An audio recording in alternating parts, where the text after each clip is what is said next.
এই গরমের মধ্যে অতিষ্ঠ হয়ে গেছি, রান্না বান্না কিচ্ছু ভালো লাগে না। কি রান্না করবো না করবো, কি খাবো কিচ্ছু বুঝি না।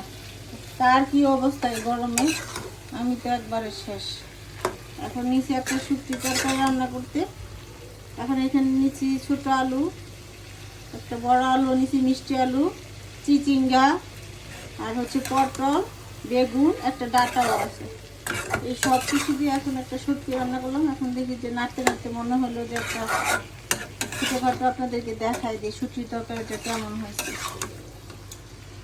গন্ধটাও সুন্দর বের হয়েছে। আর আমি একটু শুটকি খেতে বেশি পছন্দ করি, বর্ষা শুটকি। মাছ খাইতে আমার একদমই ভালো লাগে না, আসলে বাসায় কেউই মাছ খাইতে চায় না, এই জন্য আমার বেশি মুরগি, শুটকি, মাংস এগুলাই বেশি থাকে।